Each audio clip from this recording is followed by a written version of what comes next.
आकाशवाणी भोपाल से प्रस्तुत हैं प्रादेशिक समाचार।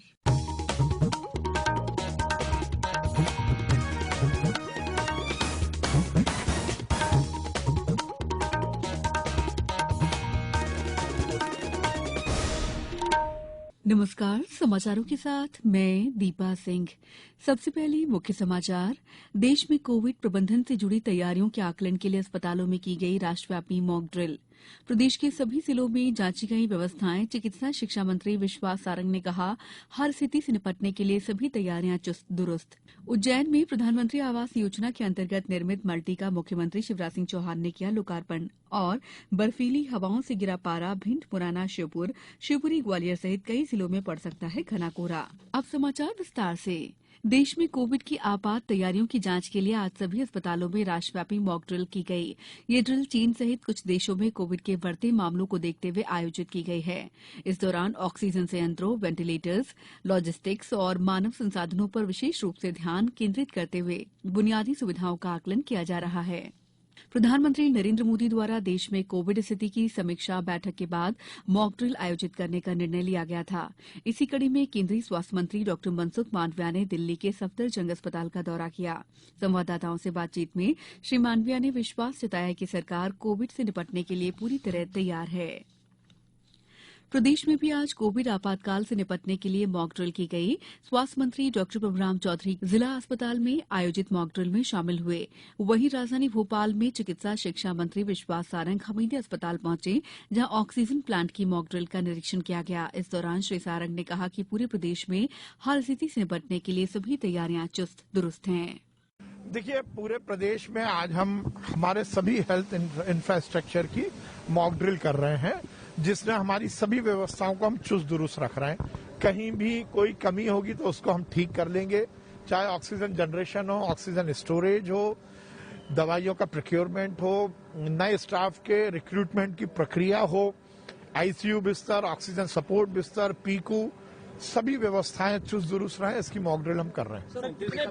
देखिए, मैंने ये निर्णय लिया है कि मैं इस बार 29 दिसंबर का जो मेरा जन्मदिन है वो मैं नहीं मनाऊंगा, और सभी लोगों से अपील करता हूं कि हम सब कोविड अप्रोप्रिएट बिहेवियर रखें। 29 दिसंबर को मैंने निवेदन किया है कि कोई मुझसे स्वयं मिलने ना आए, वर्चुअली मुझे बधाई दे, मैं उसको स्वीकार करूंगा और हम सब अपनी सामाजिक जिम्मेदारी का निर्वहन करें। गुना से हमारे संवाददाता ने बताया कि जिला अस्पताल के साथ ही आज खंड स्तरीय स्वास्थ्य केंद्र में कोरोना की तैयारियों के संबंध में मॉक ड्रिल का आयोजन किया गया। जिला चिकित्सालय में मॉक ड्रिल को 3 भागों में विभाजित किया गया, जिसमें प्रथम संभावित मरीज फीवर क्लिनिक पहुंचता है।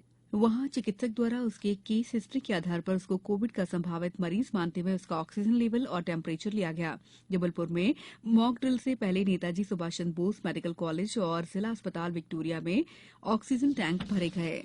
उज्जैन में सीएमएचओ डॉ संजय शर्मा की अध्यक्षता में कोविड-19 के लिए चिन्हांकित चिकित्सालय माधवनगर में मॉक ड्रिल की गई, जिसमें ऑक्सीजन की उपलब्धता, बिस्तर क्षमता, उपलब्ध मानव संसाधन और क्षमता, रेफरल सेवाएं, परीक्षण क्षमताएं, चिकित्सा रसद जैसे दवाइयां इत्यादि, मेडिकल ऑक्सीजन की जांच भी की गई। नर्मदापुरम जिले में भी चिकित्सालय सहित सभी स्वास्थ्य संस्था में आज मॉक ड्रिल का आयोजन किया जा रहा है। देवास में कोविड संक्रमित व्यक्ति को एम्बुलेंस द्वारा जिला अस्पताल में लाकर विशेषज्ञों द्वारा कोविड आईसीयू में भर्ती कर उपचार संबंधित सफल मॉक ड्रिल का आयोजन किया गया। मुरैना में कोरोना की संभावनाओं को लेकर जिला अस्पताल में मॉक ड्रिल हुई, जिसमें स्वास्थ्य विभाग ने 23 कोविड आईसीयू बेड और 401 ऑक्सीजन बेड के साथ व्यवस्थाओं को पूर्ण बताया।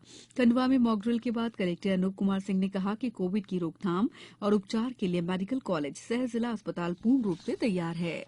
समाचारों में वक्त है ब्रेक का। ये समाचार आप आकाशवाणी भोपाल से सुन रहे हैं। हमारे समाचारों को अब आप कभी भी और कहीं भी अपनी सुविधा के अनुसार सुन सकते हैं। ये समाचार बुलेटिन YouTube, ट्विटर और फेसबुक पर AIR न्यूज भोपाल पेज पर भी सुने जा सकते हैं। इसके अलावा आप हमारी वेबसाइट newsonair.nic.in पर अथवा AIR न्यूज ऐप पर भी समाचार सुन सकते हैं। ब्रेक के बाद समाचारों में आपका एक बार फिर स्वागत है। मुख्यमंत्री शिवराज सिंह चौहान ने आज उज्जैन के कानीपुरा प्रधानमंत्री आवास योजना के अंतर्गत नवनिर्मित मल्टी का लोकार्पण कर हितग्राहियों को गृह प्रवेश कराया। श्री चौहान ने सभी हितग्राहियों को नवीन आवास मिलने पर बधाई और शुभकामनाएं देते हुए कहा कि हमारा ये संकल्प है कि मध्यप्रदेश की धरती पर किसी भी गरीब को बिना घर के नहीं रहने देंगे। हमारे संवाददाता ने बताया कि नवनिर्मित 3 मल्टी में 152 आवास बनाए गए हैं। इनमें से 146 आवासों में हितग्राहियों का गृह प्रवेश कराया गया। जल संरक्षण में शहडोल जिले के गांवों को आत्मनिर्भर बनाया जा रहा है।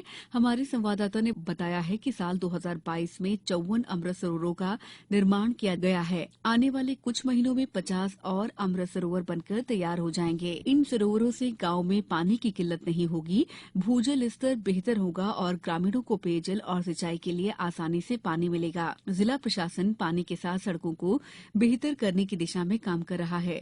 प्रधानमंत्री ग्राम सड़क योजना के तहत बनाई गई सड़कों को बेहतर किया जाएगा। जिला पंचायत के मुख्य कार्यपालन अधिकारी हिमांशु चंद्र ने बताया कि गांव में जीवन को आसान करने के लिए केंद्र और राज्य सरकार की योजनाओं के बेहतर क्रियान्वयन का प्रयास किया जा रहा है। पहाड़ों से आ रही बर्फीली हवाओं के कारण प्रदेश में एक बार फिर मौसम ने अपना रुख बदला है। उत्तरी हवाएं चलने से प्रदेश में दिन और रात के तापमान में गिरावट आई है। इस सीजन में पहली बार प्रदेश में रात का पारा 4 डिग्री सेल्सियस के नीचे आ गया। सबसे ठंडा छतरपुर का नौगांव रहा। यहां कल रात का पारा 3.8 डिग्री रिकॉर्ड हुआ। दतिया में घना कोहरा होने से विजिबिलिटी 200 मीटर तक रह गई। यहां न्यूनतम तापमान 4.5 डिग्री सेल्सियस दर्ज हुआ। वहीं प्रदेश के अधिकतर जिलों में पारा न्यूनतम 11 डिग्री के आसपास बना हुआ है। जबलपुर से हमारी संवाददाता ने बताया कि जबलपुर सहित संभाग के जिलों में सुबह सुबह घने कोहरे के बीच सर्द हवाएं लोगों को सिहराती रही। मौसम विभाग के अनुसार कल से 3 दिन बाद तापमान में कुछ बढ़ोतरी हो सकती है। 30 दिसंबर के आसपास बादल छा सकते हैं। विभाग ने अगले 24 घंटों के दौरान भिंड, मुरैना, श्योपुरकला, शिवपुरी, ग्वालियर, दतिया में घना कोहरा रहने का पूर्वानुमान जताया है। दमोह, सागर, छतरपुर, टीकमगढ़ और निवाड़ी में भी कोहरा रह सकता है। आपको समाचार संक्षेप में। किसान मोर्चा के राष्ट्रीय उपाध्यक्ष बंशीलाल गुर्जर ने कल आगरमालवा में आयोजित प्रशिक्षण में कहा कि केंद्र सरकार ने देश के विकास और गरीब कल्याण के लिए 106 योजनाएं शुरू की हैं, जो सभी वर्गों के लिए सर्वस्पर्शी और सर्वसमावेशी हैं। प्रशिक्षण में बड़ी संख्या में जनप्रतिनिधि शामिल हुए। जबलपुर सांसद राकेश सिंह की ओर से जबलपुर में 12 जनवरी से सांसद खेल महोत्सव का आयोजन किया जाएगा। युवा बनाए युवा नीति थीम पर खंडवा के एसएन कॉलेज में युवा विद्यार्थी संवाद और वीर बाल दिवस मनाया गया। नर्मदापुरम के शासकीय गृह विज्ञान स्नातकोत्तर महाविद्यालय द्वारा युवा नीति के निर्माण के लिए जन जागरूकता रैली निकाली गई। नशा मुक्त भारत अभियान के अंतर्गत छिंदवाड़ा जिले के सौसर में शासकीय महाविद्यालय में कार्यशाला आयोजित की गई। भारत सरकार की mini ratna company Northern Coalfields Limited Singrauli को 3 राष्ट्रीय जनसंपर्क पुरस्कार से नवाजा गया है। भोपाल में आयोजित एक कार्यक्रम में ये पुरस्कार दिए गए। नर्मदापुरम जिला व्यापार और उद्योग केंद्र की ओर से कैंपस ड्राइव का आयोजन किया गया। इसमें 52 युवक युवतियों का चयन किया गया। इस बुलेटिन में इतना ही। दीजिए इजाजत। नमस्कार।